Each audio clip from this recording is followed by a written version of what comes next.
Good morning and a very warm welcome. You're watching the Breakfast Rundown on TV1. I'm Therunee Karunaratne. We're coming to you live and direct from our Newsfirst studios here in Colombo. Well, a fatal shooting has occurred in Mount Lavinia this morning, leaving one dead.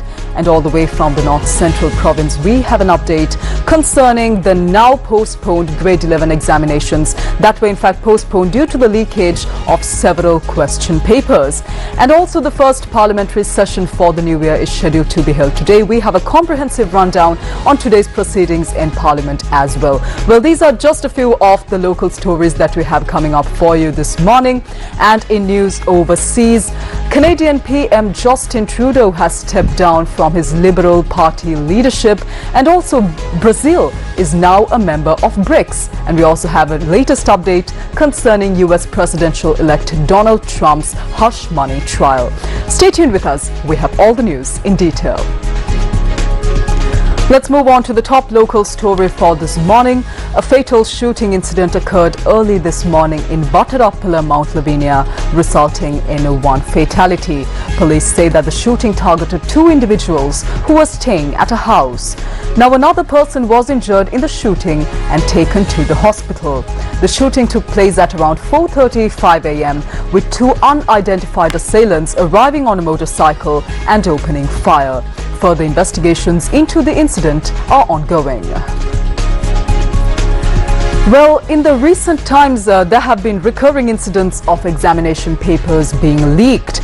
The most recent incident involved the leakage of several questions from the Grade 5 scholarship examination paper, which ultimately required judicial intervention to settle that matter.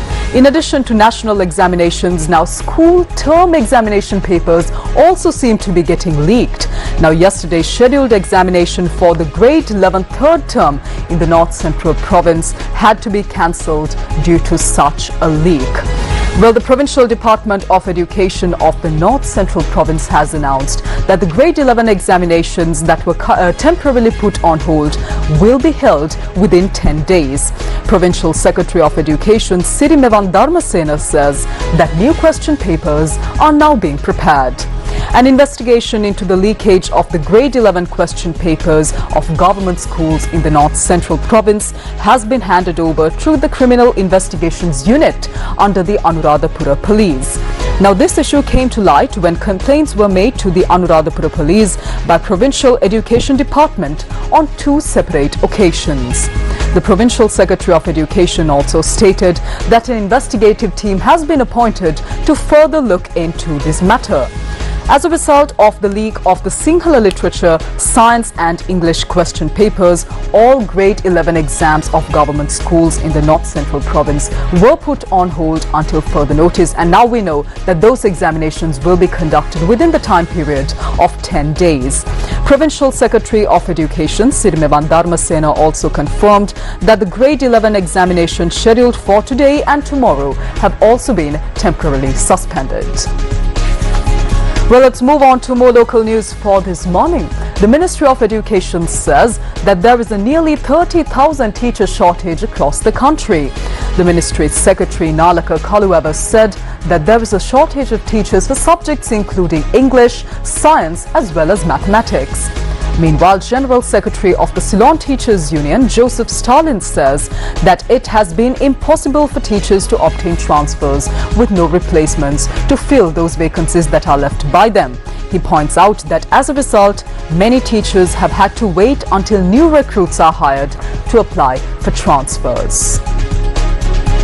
Well, like I said earlier, the first parliamentary session for our brand new year 2025 is scheduled to be held today, and it will be held under the leadership of Speaker Dr. Jagat Vikramaratne. The parliament session will continue throughout this week until the 10th of January. Now, today's session will begin at 9:30 a.m. From 9:30 a.m. to 10:30 a.m., a time will be allocated for oral questions, followed by a debate on the 2024 mid-year fiscal report. Tomorrow morning, time will be set aside for questions directed to the Prime Minister. Now, this will be followed by debates on several issues, including regulations under the Imports and Exports Act and regulations under the Colombo Port City Economic Commission Act. On the 9th of January, debates will be held on provisions under the Sri Lanka Export Development Act, Special Goods and Services Tax Act, as well as Welfare Benefits Act of Sri Lanka. On Friday, the 10th of January, the entire day will be dedicated to expressing condolence motions for the late former members of Parliament. Meanwhile, the Ministry of Provincial Councils and Local Government says that the amended Provincial Council election bill will be presented to Parliament this week. Minister Professor Chandana Abhiratne mentioned that the bill has already been gazetted. And in more local news, Minister of Youth Affairs and Sports Sunil Kumar Gamage met with the Indian High Commissioner to Sri Lanka, His Excellency Santosh Jha, at the Ministry of Sports and Youth Affairs. The meeting was also attended by Deputy Minister of Youth Affairs Eranga Gunasekara and Deputy Minister of Sports Sugat Tilakaratne. The Indian High Commissioner expressed his commitment to providing unconditional support for sports development, including cricket, and assured cooperation for sports development programs across the country.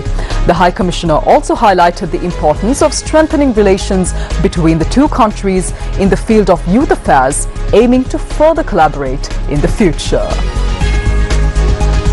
Well, let's move on to your weather update for this morning. The Met Department says that a few showers will occur in the northern, north central, eastern and Uba provinces of Sri Lanka. Showers or thunder showers may occur at a few places in the southern and Sabaragamo provinces during the afternoon or night. Mainly fair weather is likely to prevail elsewhere over the island. Misty conditions can be expected and some places in the western, Sabaragamo, central, southern and Uba provinces and in the Kurunegala district during the morning hours as well. And as always, the general public is requested to take adequate precautions to minimize damages caused by temporary localized strong winds and lightning during thunder showers. Well, let's move on to your marine weather update for this morning. Showers may occur at a few places in the sea areas extending from Putlam to Batiklo via Mana, Kankasanture and Trincomalee during the afternoon or night. Mainly fair weather will prevail in the other sea areas. Winds will be northeasterly and speed will be 20 to 30 kilometers per hour. Wind speeds can increase up to 40 to 50 kilometers per hour at times in the sea areas of the coast extending from Colombo to Hambantota via Putlam, Mana, Kankasanture, Trincomalee, Batiklo and Pottuville. The sea areas of the coast extending from Colombo to Hambantota via Putlam, Mana, Kankasanture, Trincomalee, Batiklo and Pottuville will be fairly rough at times. Temporarily strong gusty winds and very rough seas can be expected during these thunder showers.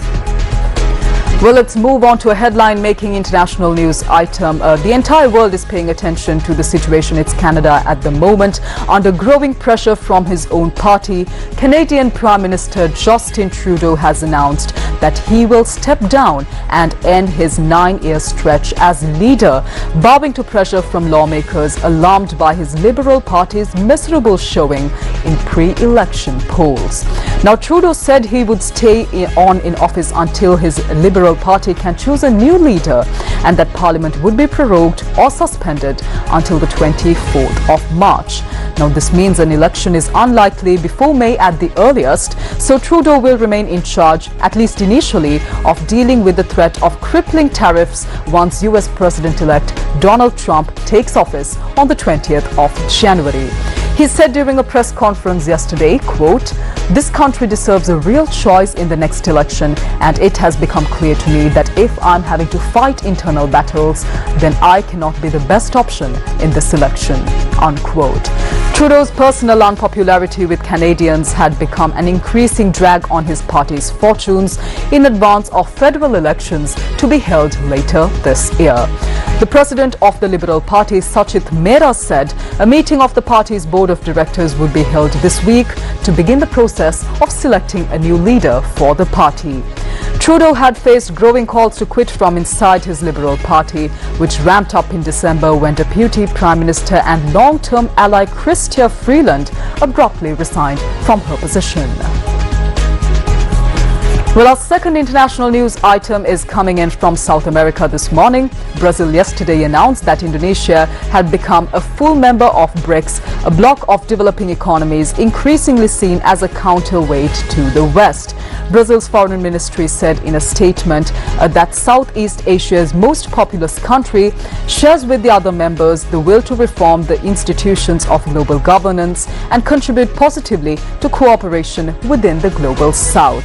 Brazil, which holds the rotating presidency of the grouping in 2025, said Indonesia's bid to join the bloc had been approved during a summit in 2023 in Johannesburg. BRICS was created in 2009 by founding members Brazil, Russia, India and China. South Africa joined the following year. Last year, the grouping expanded with Iran, Egypt, Ethiopia and the United Arab Emirates becoming full members. During its presidency, Brazil aims to boost cooperation between countries of the global South and reform multilateral institutions. Our third international news item for this morning is the latest development concerning US Presidential-elect Donald Trump's hush money case. US President-elect Donald Trump yesterday lost a bid to put off his sentencing on Friday for his criminal conviction stemming from hush money paid to an adult film star. Citing both presidential immunity and demands of Trump's impending January 20th inauguration, his lawyers yesterday morning said Justice Juan Merchan's intention not to penalize Trump was of no moment. The lawyers wrote in a court filing, quote, "Presidential immunity violations cannot be ignored in favor of a rushed pre-inauguration sentencing," unquote. In a written ruling later yesterday, Merchan said Trump's motion was mostly a repetition of the arguments he had raised numerous times in the past. The judge declined to push back Trump's January 10th sentencing, a date he had set just last week. In scheduling Trump's sentencing for Friday, the judge noted last week that he was not inclined to send Trump to jail. He wrote that a sentence of unconditional discharge, effectively putting a judgment of guilt on his record without a fine or probation, would be a most practical approach given Trump's looming inauguration. The judge said Trump may appear at his sentencing either in person or virtually. In their yesterday's filing, Trump lawyers Todd Blanche and Emil Bove asked Merchan to hold off sentencing Trump while the appeals play out. Now, any delay would make it unlikely that Trump would be sentenced before his January 20th inauguration. Well, that's a wrap of this morning's edition of the Breakfast Rundown on TV1. I'm Therunee Karunaratne. I'll see you once again tomorrow right here on TV1 at 7 a.m. Until then, take care. Have a wonderful day ahead.